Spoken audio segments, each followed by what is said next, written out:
for us. And yeah, for us, we just have to make sure we're ready for any situation and play as well as we can.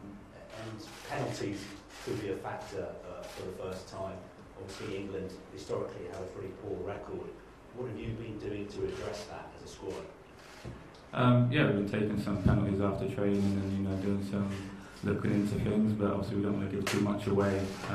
We're confident and we're looking to change things. So. And would you take a penalty if you were asked? I think you took one for Spurs a couple of years ago against Man City. Southampton. No, I think everyone wants to step up and help the team as much as we can. Whatever's right at the time. If I'm on the pitch and I want to take one, then I'll ask and try and take one. So. Hi, Dele, Scott from ITV. This group of players aren't used to losing in an England shirt. Has there been any impact on morale after the defeat at Tottenham? No, we have to try and be as positive as we can. There are still a lot of positives to take from that game, and we're still learning as a team. Like I say, it was a tough game. They're a great team, and we have to take the positives and look into the next game now. We're through to the next round, and we've got to make sure we pick ourselves up and ready to go to the next game. When Gareth announced the team against Belgium to all of you, what did he actually say? Did he explain his reasoning for so many changes? I think it's more individual. Obviously, everyone wants to play in every game, and I think he spoke to the players who come out of the side and explained to them why. But I think the main thing for us is we want to win every game. Obviously, we're disappointed with the loss. We have to pick ourselves up again and go and be positive, like I said. But we want to win every game whoever we're against. So. You said that everyone's still fighting for their places. It's pretty clear what Gareth's preferred team is now. Has that changed things? What, the defeat? No, has it changed the fact that it's quite clear what Gareth's preferred team is? Has that changed things in the camp? No, I think, everyone, like I say, we've got 23 players out there and everyone's performing at high level in training, everyone's still fighting, and it's important that we keep doing that. Everyone's pushing for the place in the starting 11.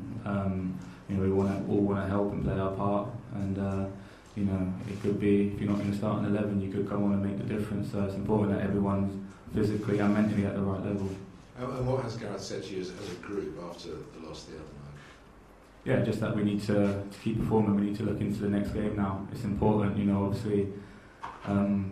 There's not as many games as when you Premier League season, and we know that we have to switch on and switch into the next game straight away, and we can't let it put us down or look too much into it. We have to work on the things that didn't go right and take it into the next game and make sure we're positive and perform as well as we can. Hiya, Natalie Bergs, BBC News. Firstly, are you fully fit? Yeah. Obviously after the injury I was frustrated, but I've been doing a lot of work every day to make sure I'm back and I'm ready to go. So. Obviously, you spoke about Sanchez a little bit earlier. You know him very well. We know he's an excellent footballer, but what are his weaknesses? What can you and the rest of the Spurs players talk about exploiting? It's hard for me to say now, obviously. I think he's a great player. I don't think any player is perfect. We know things. We know how he plays, and he's got a lot of strengths, and we're going to look to try and do as well as we can to exploit his very few weaknesses. So. Have you muted him from your WhatsApp group? Yeah, we haven't had too much conversation since we've been here. Like I say, once you go on the pitch, it's hard to stay friends till the final whistle. But we all have a lot of respect for the other team. So. England haven't won a knockout match since 2006. What has changed about the mindset of this team of young players? What's particularly different for fans to try and understand? I think we have a clear way of how we want to play. We're very confident in the way we're playing, and every player here is brought into the philosophy and the way we want to play. And I think it's important that we stick to that. Whoever we come up against, we don't change our game for them. We play to our strengths. We know what they are, and we're enjoying ourselves as well. Everyone's enjoying being here, and I think that's important because it can affect your game if you're not happy. And I think every player here has been in high spirits. Everyone's getting on well, so we're looking to go as far as we can. Colombians are out in force in Moscow. They'll be at the match in their tens of thousands. It will feel like a home game for them. Will that be quite intimidating? No, I don't think so. I think, as players, we play in the Premier League. at the stadiums, home and away, and you have to learn to perform in both situations. The England fans have been amazing so far, so we know they'll be supporting us as well. And you just have to go out there, and once you go on the pitch, you sort of get into like a tunnel vision where you're just focusing on what's going on in the game anyway. So. Dele, you've enjoyed that 6-1 victory England had. 4 years ago, you were involved in a 6-0 victory in a pre-season warm-up. Can you remember that? No. Dublin, St James's Gate? Yeah, for an old kid, yeah, I remember. So, in Ireland. So can you remind everyone who you were playing for then, just 4 years ago? Yeah, I was at Milton Keynes in the pre-season, like you said, and I remember it was watching in the hotel. They had a little bar, and we all went to watch the World Cup games in there. So. And you scored twice in that 6-0 victory, and since then you've had a meteoric rise to the Premier League and now into this England team. But you weren't always sure that you'd have an England future, did you? You struggled to get that automatic selection at the under-17s when you were younger, under-14s, under-15s. What gave you the strength to believe you'd make it to the top? I think it's just self-belief. I think I've always been very confident in my skill, and I work hard every day, and I think you always have to stay hungry. No matter what happens in your career, you've got to want more every game. No matter how many you score, how well you play, you've got to want to score more and perform better. And I think that, like I said before, no one's perfect in any game. There's always things you can improve on and learn from. And I've been very fortunate to have such great managers around me, and to help me and to put belief in myself as well into every game. And I think when you're looking to improve every game, and you're hungry in every situation, and nothing can stop you. So 4 years ago, watching in Ireland with your League One side, preparing for pre-season, what have you learned in that rapid 4 years? I mean, so much, but is it hard to think that was just 4 years ago for you? Yeah, it has been very quick, but I've learned a lot. I've been in a lot of different situations in games, and on the pitch and off the pitch, you have to learn from. I think there's a lot of things I've got to improve on in my game, and I've been trying to do that as much as I can, and hopefully people can see that. But I'm still 22. I'm still trying to learn and improve. I'm not finished yet. I hope not, anyway. But like I said, I've just been trying to work hard and learn from all my mistakes. You talk about all your mistakes. You've also had a great deal of success, but Mauricio Pochettino is very protective of you when you talk about those mistakes, not wanting to take away your personality. He's always had that saying, isn't he? It's just football. Don't overthink the bad days. How influential has he been? What's the big bit of advice that he's given you that makes you come here and think, I'm going to be calm when they come and get me? Yeah, no, I think it's like I said before, that self-belief. I know myself. I'll never change for anyone. There's a lot of things personally I'd like to improve on in my game. But me as a person, the way I am on the pitch, that will never change. That's just who I am. So, but obviously I'm here at the World Cup now, and it's helped me a lot on my journey, and to keep improving every day as a player. And Gareth Southgate as well. He's an amazing coach. He really speaks to you and helps you to understand things. So, like I said, I've been very lucky to have such great coaches around me. And a role model in a rather feisty Steven Gerrard. You're not going to lose that edge, are you? That you really took from him? Yeah, no, it's like I said, I don't feel that's something I need to change. So, what was it about Steven Gerrard that captured your imagination, that you modelled yourself? I think it was again his passion for the game, how hard he worked on the pitch. You could see how much he hated losing, and when I was younger, I felt I was the same. And still now, when you lose a game, it's like the worst thing in the world for you. You feel like the world's over, but obviously, I think it's important that you have that. And, just how hungry he was. He always scored amazing goals, and, like I said, he loved playing football. So.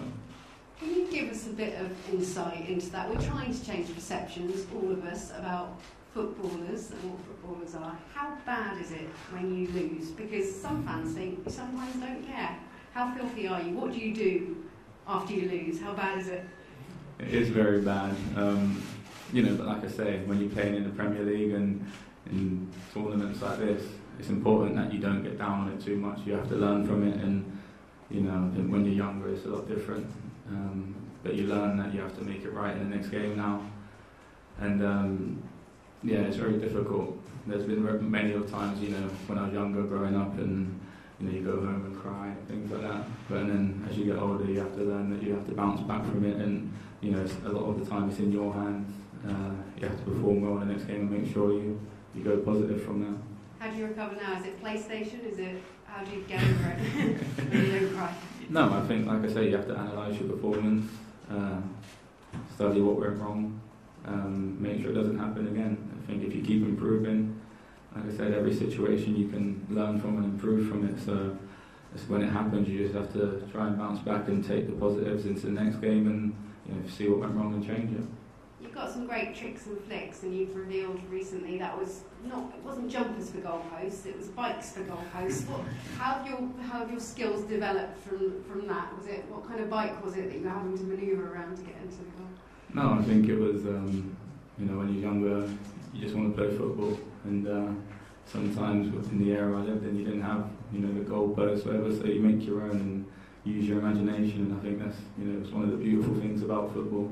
And it's still the same now, obviously I'm very fortunate to be able to go to training grounds every day and work hard and have such great facilities, but I'm still falling in love with football every day, and I still want to play, and I love playing it. So you did come from quite tough, humble beginnings. So the people that don't know this story, who are tuning into England and getting excited about them, can you explain to them you don't need everything? You had a lot of help. There were times when you couldn't even play for a training session, weren't there? Yeah, no, I think, like I say, everyone's upbringing is different. It shapes you into the person you are today, and I feel like it shaped me into the player I am today as well.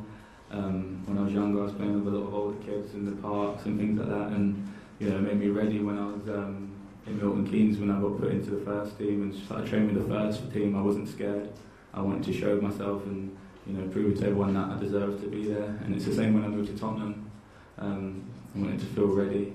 I wanted to make sure when I went there it was at the right time, and I felt like it was, and that's when I made the move. So I think no matter what situation, and you have to be confident in yourself. Okay, any further questions? Eric.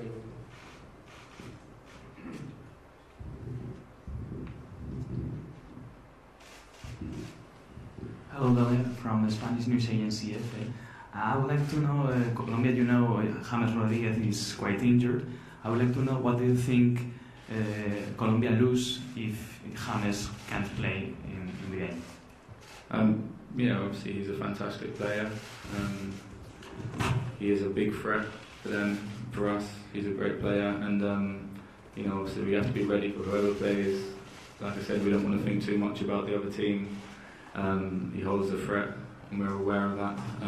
But they've got a great squad as well. Like I said, so we have to be ready about not just the 11 that will be starting, the whole 23 in the squad. So. Hello, Dele. Rodrigo from Global Brazil. I would like you to explain a little bit more about the preparation you guys from England have been doing for the penalty kick-out, if you have to do some penalty. Yeah, like I say, we've been doing a lot of practicing on the training field. Everyone's been practicing, not just the people that want to take it. Everyone's been practicing in case we get into that situation, and obviously I don't want to give too much away, but it's been going well. We've been trying to make it as realistic as we can, and it's been good. So.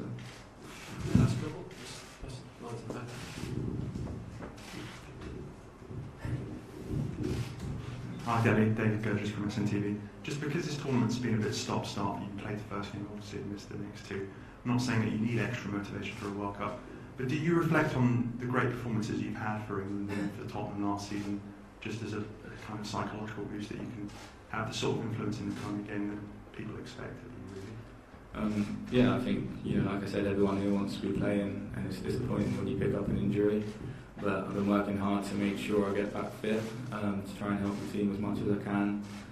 And we don't know who Gareth's going to choose for the game, but everyone has to make sure they're ready. And it's difficult as a player when you're watching the team play well. You want to be a part of it. You want to be helping them. It's made me hungry. It's made me want to come back and do as well as I can. So I've been looking forward to it. Okay, just last one here. Hi, can you just talk a bit more about Davison Sanchez and how he would change or improve since he arrived at Ajax to sort of one season in the Premier League, and how he's sort of adapted his game or changed a bit since he's been in England for a year? To be honest, I didn't watch too much of him when he was at Ajax, but since he's come in, he's really impressed me. He's a great player. He's physical. He's strong. He's good on the ball. I think it's important that we don't get too caught up in what we know about the players. We have to focus on ourselves. We feel like we can beat anyone that comes in front of us, and we have to have that mentality. Davidson's a great player. There's no hiding that. But like I say, we're going out there to win. So. Okay, that's the end of the live section. From this point onwards, all questions are available until 10 p.m. UK time this evening. Who will go first? Rob Draper.